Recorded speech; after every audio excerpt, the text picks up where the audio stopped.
আইনে ল'ব এইটো খুন্দিয়ালে গাড়ী দি খুন্দিয়ালে তেতিয়া পুলিচ কেছ হ'ব কৰ্মচাৰী বুলি জনসাধাৰণৰ খুন্দিয়ালে গাড়ী খুন্দিয়ালে গাড়ী দি খুন্দিয়ালে মই কিন্তু গম পোৱা নাই গাড়ী খুন্দিয়াইছে নেকি শ্ৰমিক বুলি নহয় পৌৰ নিগম বুলি নহয় আপোনালোকেও যদি কিবা খুন্দিয়া আপোনালোকে কেছ দিব লাগিব মোকো খুন্দিয়ালে মোৰো পৰিয়ালে কেছ দিব আইনী ব্যৱস্থা যি হ'ব এইটো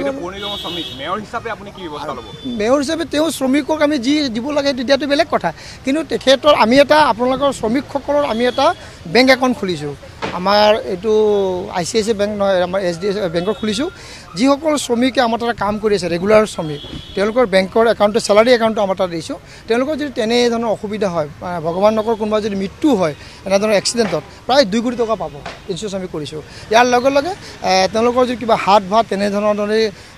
মানে জীৱনৰ কাৰণে কিবা এটা মানে অংগ নোহোৱা হৈ যায় তেওঁলোকে 20 লাখ টকা পাব আৰু পৰিয়ালৰ ল'ৰা ছোৱালী কোনোবা যদি পঢ়ি আছে 7 লাখ 10 লাখ টকালৈ পাব তো এনেধৰণৰ আমি ব্যৱস্থা কৰি ৰাখিছোঁ যদি তেওঁ ৰেগুলাৰ এমপ্লয়ি হয় আৰু তেনেধৰণৰ যদি ডেইলি ৱেজৰ হয় কাৰণ ডেইলি আজি আছে কালি যায় আকৌ আহে পৰহি আহে তেনেকৈ ধৰণৰ নহয় আৰু এটা লিগেল চাইজত যদি তেওঁলোকৰ পৰিয়ালে আমাক আহি কয় যে তেওঁলোকৰ ব্যৱস্থা কৰিব MSTC কেছ কৰি তেওঁলোকৰ যদি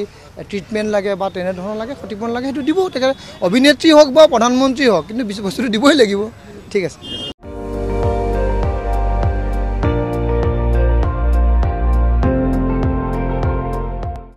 আপুনি চাই আছে ND24 সৰ্বশ্ৰেষ্ঠ নহয় সৰ্বোত্তমৰ দৌৰ